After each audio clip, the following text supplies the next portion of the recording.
The map without borders. It was a gray morning, the kind that smelled of cold iron and wet sidewalks. Clara stood at the small train station. Hands deep in her coat pockets, feeling the chilly air bite at her fingertips. She hadn't planned to travel. The idea came to her like a soft knock on the window, unexpected but welcome. One free day, one random train, one ticket to nowhere in particular. The platform was nearly empty. A boy in a red hoodie kicked a bottle cap along the ground. An old man leaned on a cane, muttering something to himself. A woman with a baby stroller checked her watch, frowning at the sky. Clara watched them from a few steps away. Her mind, almost automatically, starting to name them. The troublemaker, the grump, the stressed mother. She smiled to herself, a little bitterly.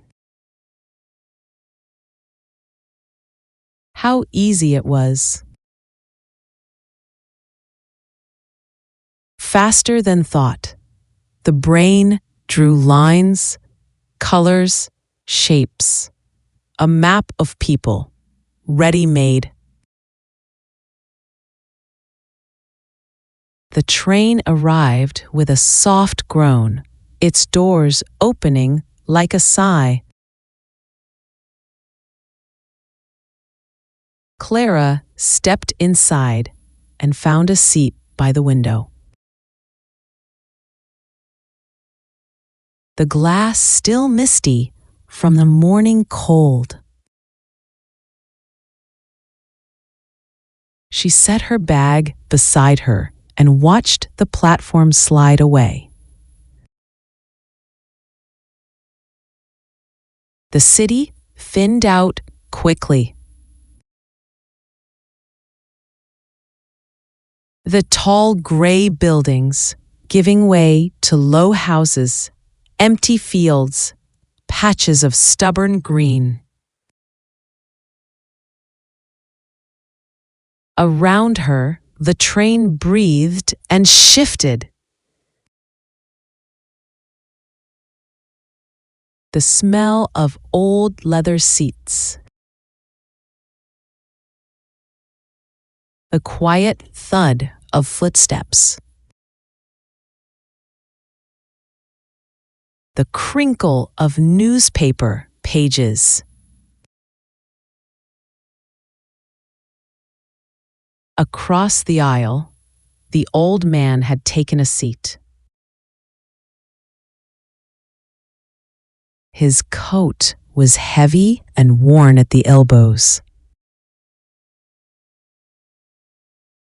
His face was sharp with wrinkles, carved deep like rivers on a dry plain.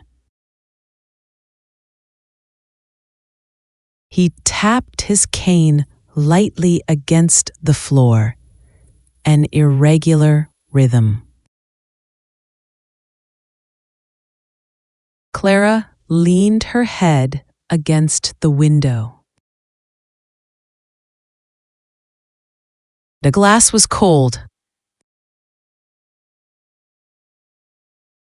and the landscape beyond blurred into long strokes of brown and green. She thought about maps, how they showed where you were supposed to go, what you were supposed to expect. Cities marked neatly, mountains shaded carefully, borders drawn with sure hands. And people too, in her mind, neatly labeled, easily understood.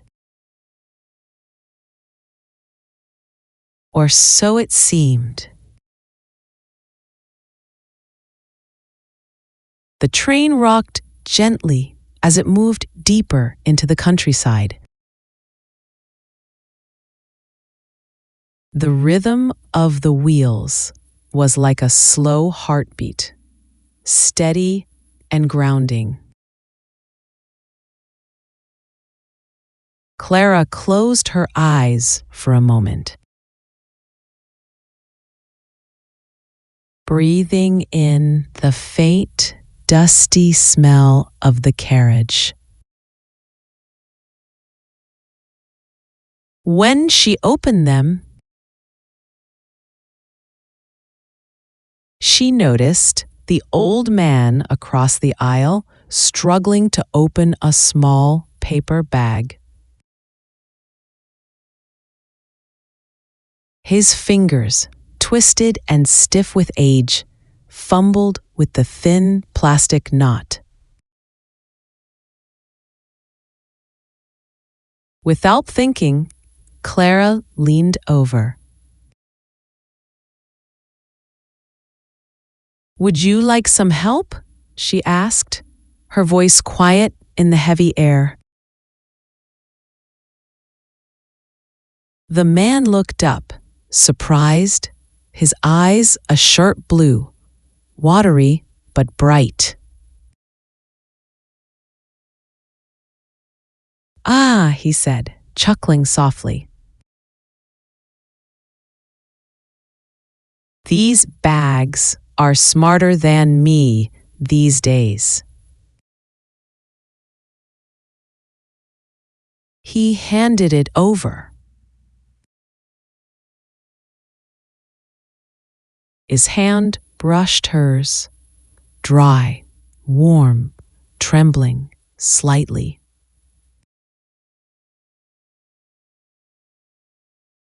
Clara untied the knot and passed it back. Inside, she caught a glimpse of a sandwich wrapped carefully in wax paper. And a crumpled photo tucked next to it. A small boy, maybe 5 or 6,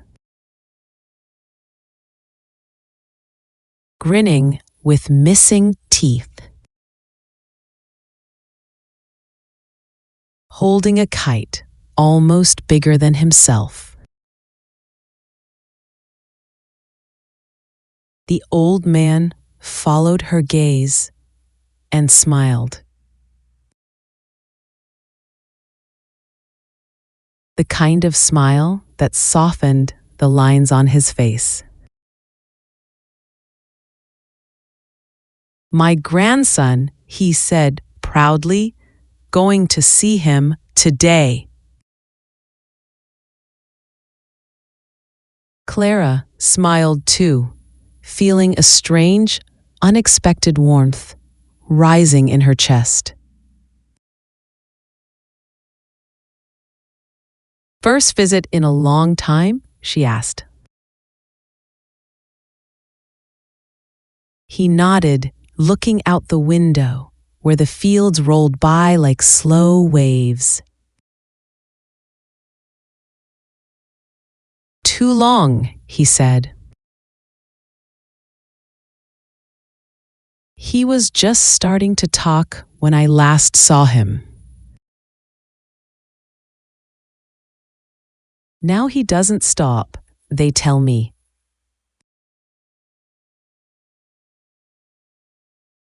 They shared a small, comfortable laugh. Clara leaned back in her seat, the window glass cold against her head again. She watched the old man unwrap his sandwich carefully, like it was something precious.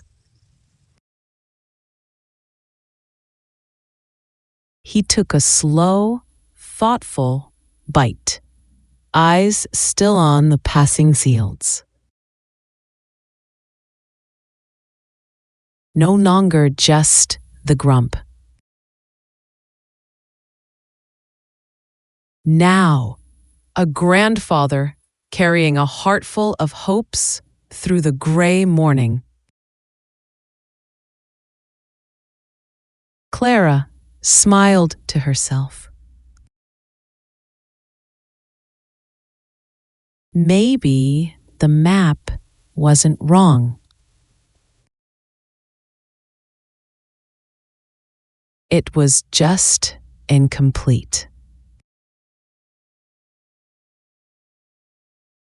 At the next station, a gust of cool, damp air rushed in with the new passengers. Clara pulled her scarf a little tighter around her neck and watched as a boy, maybe 16, jumped onto the train. A heavy backpack slung over one shoulder. He wore a red hoodie, headphones pressed tight over his ears, music leaking out in a thin, tinny stream. He moved with quick, careless energy. Dropping into the seat across the aisle from Clara. Without so much as a glance around. For a moment, Clara felt a prick of irritation. The beat from his headphones was too loud. He drummed his fingers on the window frame, restless. His shoes, scuffed and dirty, tapped a frantic rhythm on the floor. The troublemaker, her mind whispered, the selfish, noisy kind. She looked away, focusing on the gray fields outside. But then, from the corner of her eye, she saw the old man struggling to pick up a handkerchief that had slipped from his lap.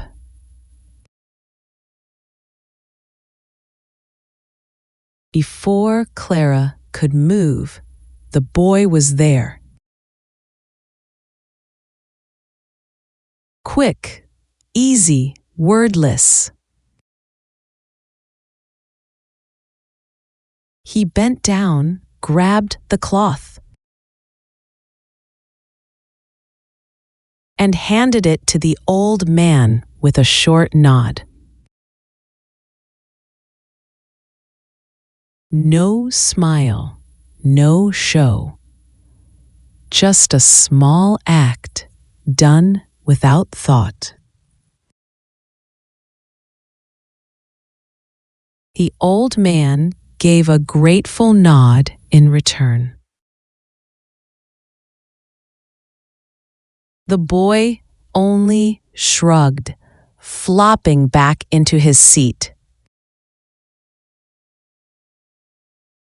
Pulling his hood higher over his head. Clara watched him differently now. The careless energy was still there, the noise too.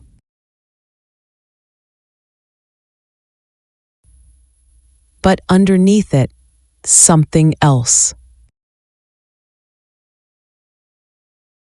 Something simple.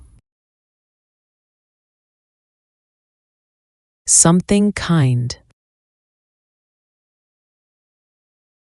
She smiled, not at him, but into the space between them.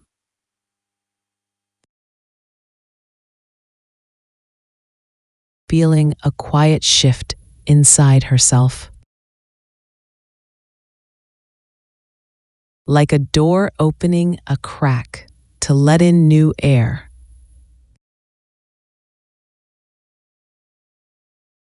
Maybe, she thought, it wasn't about erasing the map.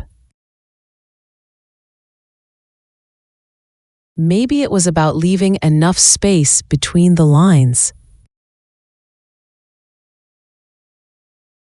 The boy tapped his fingers again, but softer this time. Almost in time with the train's steady breathing.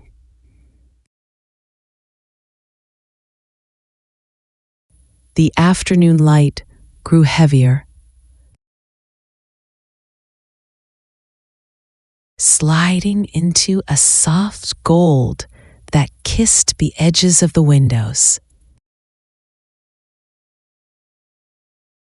The train seemed to slow too, sinking into its own rhythm. As if the whole world was exhaling.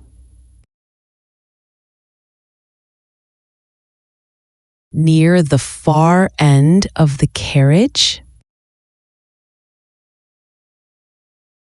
a woman sat with a small boy curled against her side. The child slept, his thumb pressed stubbornly against his mouth. His other hand clutching a toy dinosaur with a broken tail. The woman looked tired. Deep, tired, the kind that lived behind the eyes. She rocked gently with the movement of the train. Her fingers tracing small, unconscious circles on the boy's back.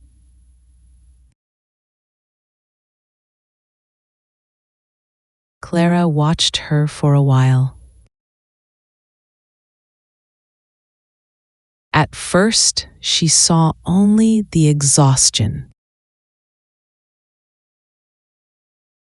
The uncombed hair, the impatient sighs, the quick glances at her phone. The stressed mother, her mind supplied automatically. But as the minutes stretched and softened, Clara began to see more. She noticed the way the woman shifted carefully every few minutes to keep the boy comfortable. The way she adjusted the blanket, smoothing it over his knees with slow, tired devotion. away her hand even while scrolling through her phone. Never stopped resting lightly against his back. An anchor, a promise. There was no performance in it. No need to be seen.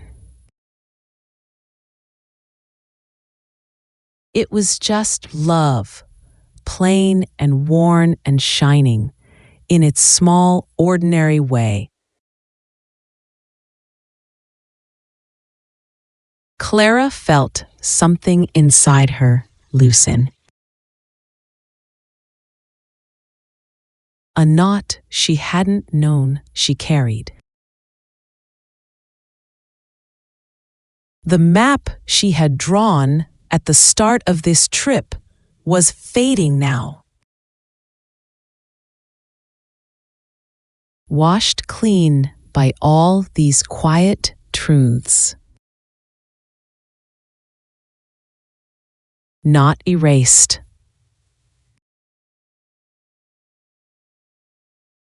Just wider. Less certain. More open. She closed her eyes for a moment, letting the rhythm of the train carry her. Like a slow current in a deep river. When she opened them again, the woman was smiling at her son, brushing a strand of hair from his forehead with infinite care. Clara smiled too, quietly, as if sharing a secret with the world. The train slowed as it approached the last small station. The speakers crackled, announcing the stop in a voice both tired and kind. Passengers gathered their bags with soft rustles and clinks. The air was full of the smells of damp coats, warm plastic, and something sweet. Maybe someone's forgotten apple. Clara stayed in her seat for a moment longer, watching people move. The boy with the red hoodie adjusted his backpack, checking that his music player was safely tucked inside. The old man folded his sandwich bag neatly, tucking it into his pocket with care. A woman gathered her sleeping son in her arms, pressing her lips against his forehead as she stood. No one here was exactly who she had first imagined. They were not names or titles or sharp outlines. They were, like all people, messy, changing, real. Clara smiled, pulling her scarf tighter as she stood up. Outside, the station was small, almost forgotten.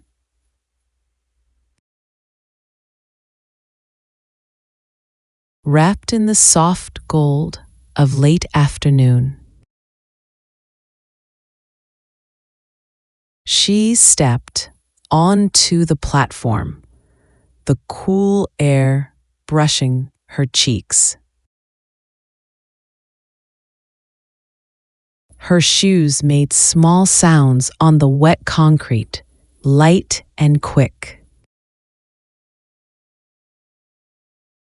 For a moment, Clara thought about all the invisible maps people carried inside.